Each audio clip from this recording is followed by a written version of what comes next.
உலகின் முதல் AI CEO. நாம் வாழக்கூடிய இந்த பூமியானது ரொம்பவே பெருசு. அப்படிப்பட்ட இந்த பூமியில் எங்கேயோ ஒரு இடத்துலையாவது அதிசயங்களும் ஆச்சரியங்களும் நடந்துக்கிட்டே தான் இருக்குது. மனிதன் இயந்திரத்தை கண்டுபிடிக்கிறதுக்கு முன்னாடி வரைக்கும் விலங்குகளோட சண்டை போட்டுக்கிட்டு இருந்தான்.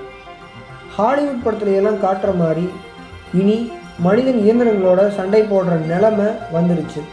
அதற்கு காரணம் என்னன்னு கேட்டிங்கன்னா ஏஐ, அதாவது ஆர்டிஃபிஷியல் இன்டெலிஜென்ஸ், தமிழில் செயற்கை நுண்ணறிவுன்னு சொல்லுவாங்க.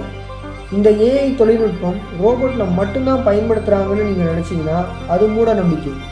டிஜிட்டல் உலகம்னு போயிட்டாலே இந்த ஏஐ அங்கே வந்துடும். உதாரணமாக நீங்கள் யூஸ் பண்ணக்கூடிய ஸ்மார்ட் ஃபோனில் எல்லா அப்ளிகேஷன்லையுமே இப்போ ஏஐ தொழில்நுட்பம் பயன்படுத்திட்டு தான் இருக்காங்க.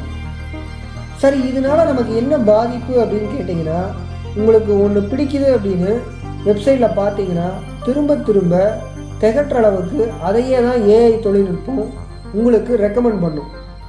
அதாவது ஒரு பொருளை பற்றி நீங்கள் கூகுள் பண்ணீங்க அப்படின்னா அமேசானில் ரெக்கமெண்ட் பண்ணும். அமேசானில் பார்த்தீங்கன்னா யூடியூப் ஆட்ஸில் வரும். இந்த வேலையை செய்கிறது தான் ஏஐ. இதெல்லாம் ஒரு பக்கம் இருக்க, இப்போ சில மல்டிநேஷ்னல் கம்பெனிக்காரங்க என்ன பண்ணுறாங்க அப்படின்னா ஏஐ ரோபோக்களை வேலையில் ஊழியர்களாக பணியமர்த்த ஆரம்பிச்சிட்டாங்க. இதனால் பல பேர் வேலை இழக்க போகிறாங்க அப்படின்னு உலகமே இப்போ பயந்துகிட்டு இருக்கு. அப்படி ஒரு நிகழ்வு தான் போலந்து நாட்டில் இப்போ நடந்திருக்கு.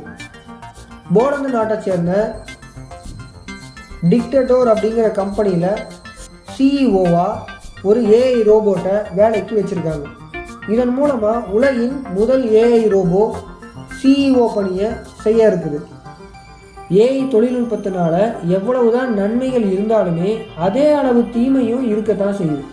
இப்படியே சிஇஓவிலிருந்து சாதாரண ஊழியர்கள் வரைக்கும் ஏஐ ரோபோக்களை பயன்படுத்திட்டு இருந்தாங்கன்னா எவ்வளவு வேலையாட்கள் வீட்டில் முடங்க வேண்டிய நிலைமை வரும் அப்படின்னு நீங்களே யோசிச்சு பாருங்கள். இந்த டிக்டேட்டோர் அப்படிங்கிறது ஒரு மதுபான நிறுவனம். இந்த சிஇஓ ரோபோட்டோட பெயர் என்ன அப்படின்னு கேட்டிங்கன்னா மிகா.